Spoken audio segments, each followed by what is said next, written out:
Have you ever heard a story so incredible it sounds like fiction?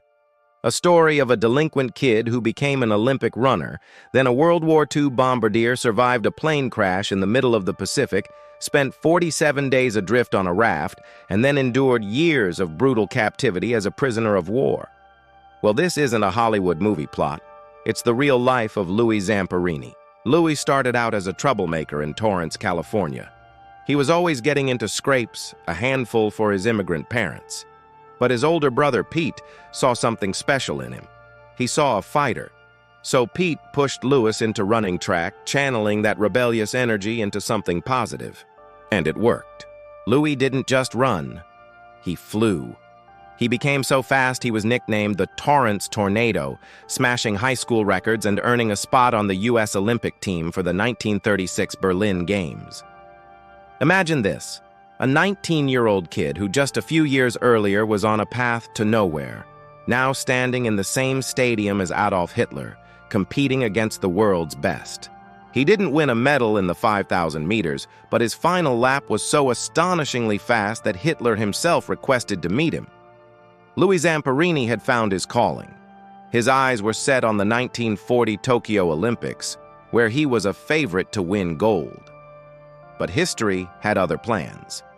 When World War II broke out, the Olympics were canceled, and Louis, like so many of his generation, joined the war effort. He became a bombardier in the Army Air Forces, stationed in the Pacific. His new race was against death, flying a notoriously unreliable B-24 bomber nicknamed the Flying Coffin.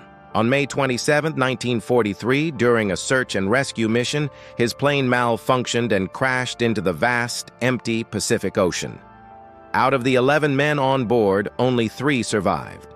Louis, his pilot, Russell Allen, Phil Phillips, and Francis Mac McNamara. What followed was a trial of survival that defies belief. They were adrift on a tiny life raft with almost no food or water.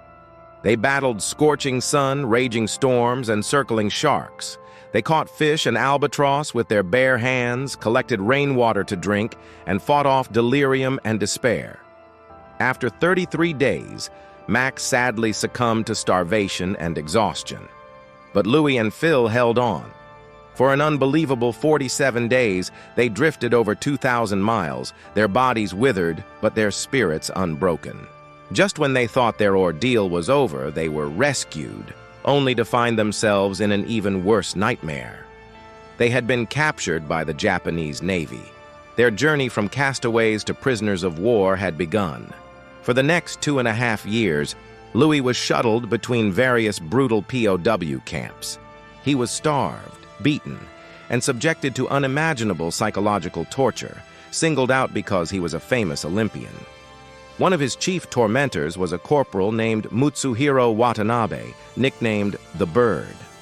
Watanabe seemed to take a sadistic pleasure in breaking Louis' spirit, subjecting him to relentless and cruel punishments. In one infamous incident, he forced Louis to hold a heavy wooden beam over his head, ordering guards to strike him if he dropped it. Louis held that beam for 37 minutes before collapsing, but he never broke. His defiance, his resilience, became his weapon. When the war finally ended in August 1945, Louis Zamperini was liberated. He returned home a hero, but the war wasn't over for him. He was haunted by nightmares and post-traumatic stress. He wrestled with anger and a thirst for revenge. It wasn't until he attended a sermon by Billy Graham that his life found a new direction. He found faith and, with it, the strength to forgive. He even traveled back to Japan to meet with his former captors and offer them his forgiveness. The Bird refused to see him, but Louis had found his peace. Louis Zamperini lived to be 97 years old, a life that encompassed the lowest depths of human suffering and the highest peaks of resilience and forgiveness.